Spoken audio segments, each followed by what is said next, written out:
2 dead and more than a dozen injured in a Boston bar mass shooting, police say.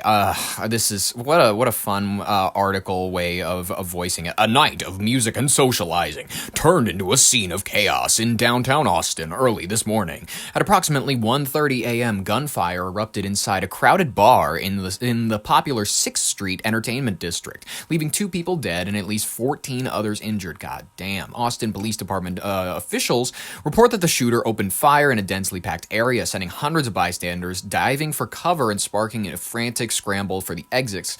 Emergency responders arrived within minutes to a chaotic and heartbreaking scene, according to the interim police chief, Robin Henderson. Officers and bystanders reportedly used shirts and belts to make makeshift tourniquets to stem the bleeding of wounded peoples before paramedics could stabilize them. Of the 14 injured, several remain in critical condition at the Del Seton Medical Center, while others are being treated for non-life-threatening gunshot wounds or injuries sustained at during the stampede to escape the building.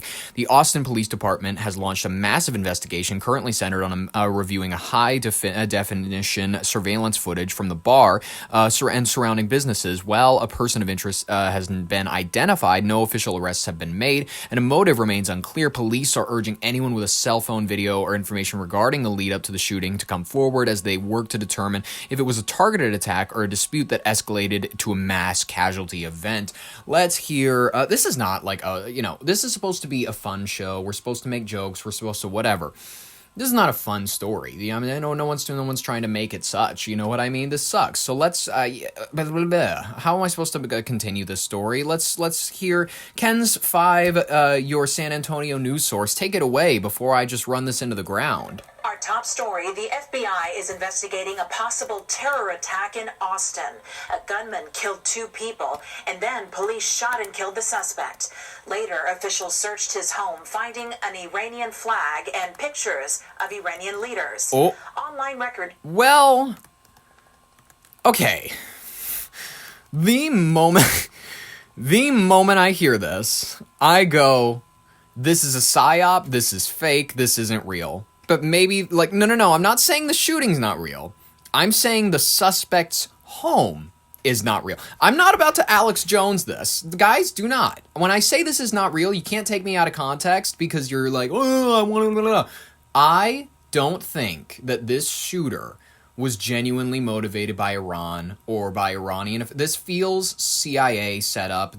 I'm not saying this is the case. I am saying that according to what I know about prior shooters, what I know about prior, what we like to call patsies, what we like to call Manchurian candidates, all these sorts of things that we know exist via MK Ultra, via actual government files that they're not even classified. You can find all this. It's not hard. It's literally declassified on DOJ websites, all this shit. It's not difficult to find out that your government has sleeper agents. It's not that in the United States, the numbers are definitely limited. Russia has an army of them. China has an army of them. It's true. These Manchurian candidates embed themselves.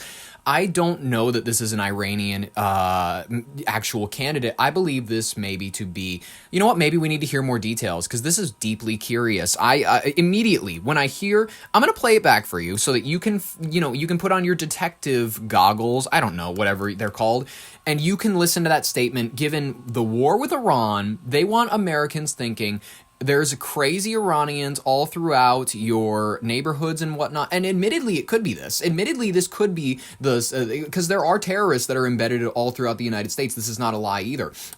All throughout our airports, our borders, every single day, we let people through that are actually, whatever we call them, not sleeper agents, but they are people who are tasked with getting a job. They're tasked with living as just immigrants in their community. And then one day, because of their jihad fulfillment, they're tasked with putting on a bomb and going into a mall. That, admittedly, that is, there are some people, there is this massive campaign that nobody knows about, that a lot of people don't really know about. Admittedly, you talk to people when it comes to underground knowledge of what Iran and whatnot has been talking about. Apparently, after 9/11, after Osama bin Laden promised something that would dwarf 9/11. Iran, other projects in the Middle East began to get started where they would create these individuals that were tasked with living among Americans, living among them and whatnot. Sometimes they would be Americans taken at birth, from their parents, with their parents' permission and whatnot, maybe with a financial payment or something along the lines to get them on the side, taken into Iran, made sympathetic to their military's causes. This is true. You can find this in declassified documents, like I've said.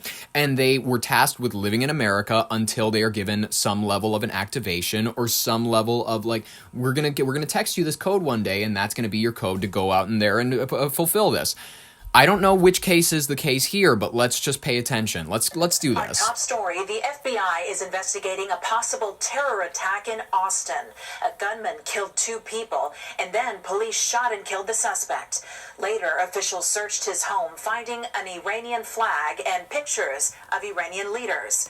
Doesn't this feel too perfect for right after the war begins? I don't know. Maybe it does. Maybe this is the sleeper agents being activated. Maybe this is, just the CIA trying to pin an Iranian crazy on like some guy who just really was unhappy with life, maybe on SSRIs and shot up a bar. You know what I mean? Whichever it is, I don't know what it is. Online records show the suspect once lived in San Antonio. Jason Allen is in Austin with the latest. What is it? Video shows people taking cover inside a bar as a gunman fired shots toward them from the window of an SUV. Holy. Then, police said he parked and got out with a rifle and started firing again.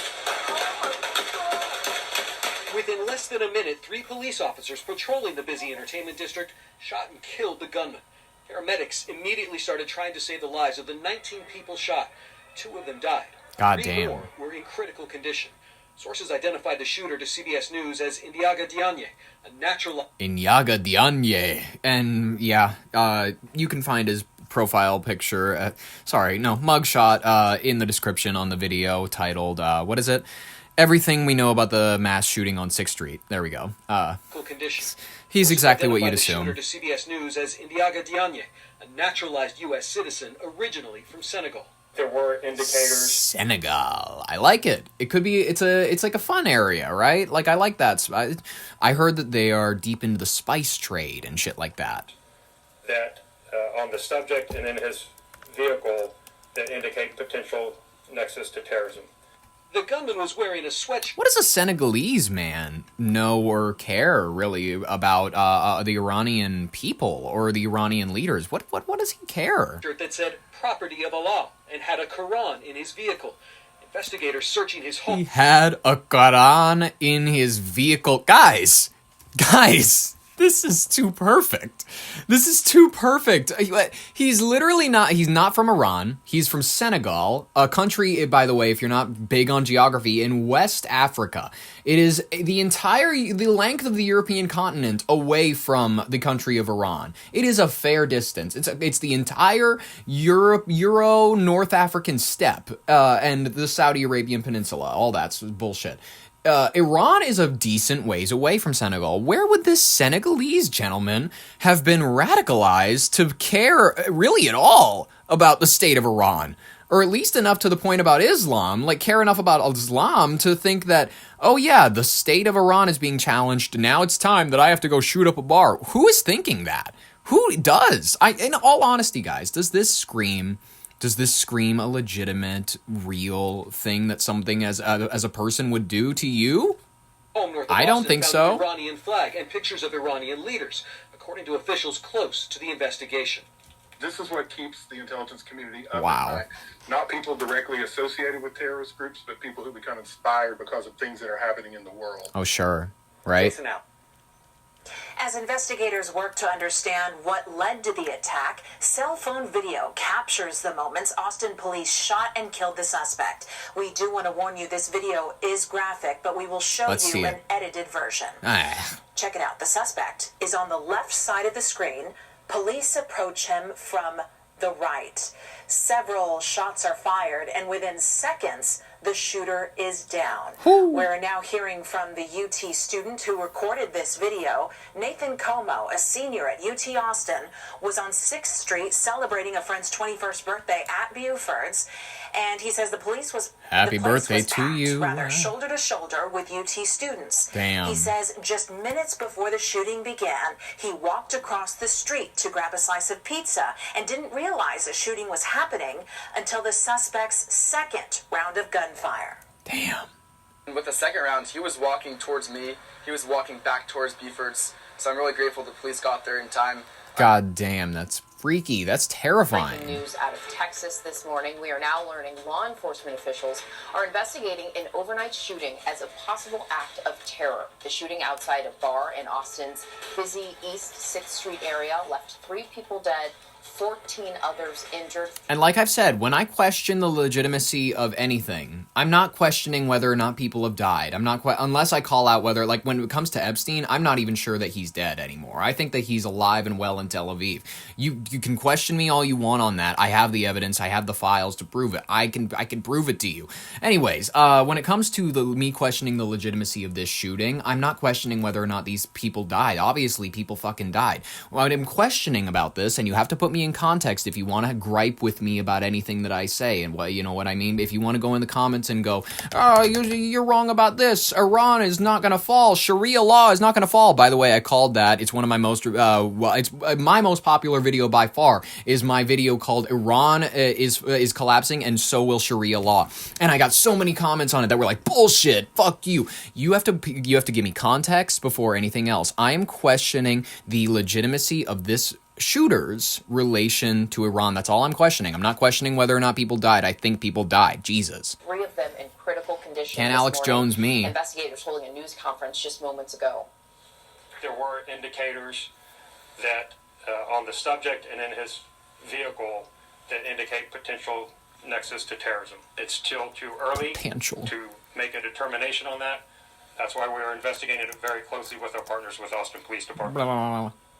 And for more on this, we're going to bring in ABC's Chief Justice Correspondent Pierre Thomas. Pierre, as we just heard there, the FBI saying that there were indicators of a possible nexus to terrorism. And this comes as we know there is an elevated threat environment and heightened security across the country. This is literally ABC News. This is Goyslop. This is them pre-programming you in order to get ready for some terrorist attacks. It's not going to be everywhere, admittedly, but maybe there'll be one that shows up, blah, blah, blah, in this state over here, this state over here. It's pre-programming. It's getting you ready for whatever's going to happen. It's unfortunate. I hope that this doesn't happen, but it's kind of giving that. It's giving that. The scenario that played out is both stunning and scary. They describe the suspect driving up in a large SUV, firing out the window at people on the street, then at some point parking the vehicle, exiting the vehicle, and then continuing to fire his weapon. With so many injured as you saw and 3 dead before being killed himself by the police. Obviously, there were things, again, to quote the FBI official, there were things on his person and in his vehicle that point to terrorism. We're in the process of digging into that, trying to find out more details about precisely what that was. But it was the Quran. It's not even subtle anymore. Anyways, ladies and gentlemen, you can determine whether or not you think this is a government psyop, whether or not you think this is a legitimate Iranian terrorist sleeper cell. You can make your determinations, and you can argue about it at Easter or St. Patrick's Day, whichever one you see your family at. Depends on whether or not you're Irish. Ladies